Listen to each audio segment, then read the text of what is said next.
তো দেখো বন্ধুরা, আমি এখন রয়েছে এই যে রান্নাশালে, এখন রান্না করছি। আজকে বৃহস্পতিবার, আমাদের বাড়িতে আজকে রাতে ভাত হবে না।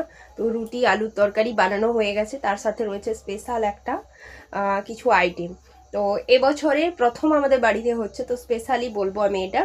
তো তোমরা কাদের বাড়িতে কতবার হয়েছে অবশ্যই তোমরা কমেন্টে জানাবে। আর দেখাচ্ছি চলো স্পেশাল কি হচ্ছে। এই দেখো এখানে এই যে চাল বাটা রয়েছে। আমি এটা শুধুমাত্র চাল বাটা দিয়েই বানাচ্ছি, কারণ চাল বাটা দিয়েই খেতে আমাদের ভালো লাগে। আর বাসি হয়ে গেলে তো চাল বাটার জিনিসটাই ভালো লাগে আমাদের। তো তোমরা চাইলে এতে সুজি ময়দা অ্যাড করতে পারো। তো আমাদের বাড়িতে যেহেতু সুজি ময়দা খুব একটা কেউ পছন্দ করে না, তাই শুধুমাত্র চাল বাটা দিয়েই বানাচ্ছি। এই দেখো এখানে কড়াইতে তেল গরম হয়ে গেছে, তো তেলটা মানে শেষের পথে আর কি, তেল দিতে হবে আরও। তো এখানে দেখো এই যে দুটো বানানো হয়ে মানে তেল ঝরতে রাখা হয়েছে, আর এই যে দেখো বানানো হয়েছে।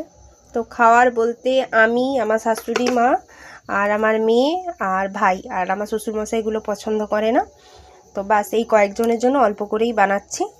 তো একটা বানিয়ে তোমাদেরকে দেখাচ্ছি চলো। আমি যখন প্রথম বানাতাম, তো এটা প্রচুর মানে মিডিয়াম টু হাই ফ্লেমে যখন গ্যাসটা দিয়ে দিতাম তখন পুড়ে যেত, খুব একটা ভালো হতো না।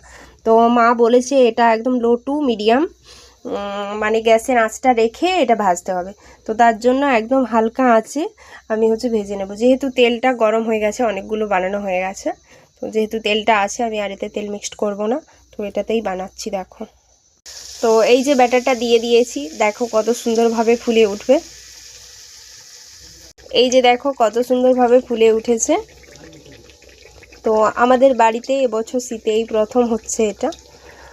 আর তোমাদের কার কার বাড়িতে কতবার হয়েছে এই পিঠেটাকে, তোমরা কে কী নামে চেনো অবশ্যই তোমরা কমেন্টে জানাতে ভুলবে না। চলো ভিডিওটা এখানে শেষ করছি, টাটা।